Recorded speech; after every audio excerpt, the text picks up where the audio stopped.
C'est de mon père. Maoko flag beji do fongweme. Bonjour, je suis Brice Florent Chala du Cameroun. Je vous invite à suivre Sedom Ogbe.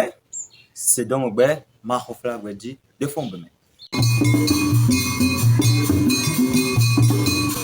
C'est de mon père. Maoko flag beji do fongweme. Bonjour, je suis Jacques Ouella du Bénin. Je vous invite à suivre sur YouTube Sedom Ogbe, Maho Flag Beji do Fongweme. C'est de mon père.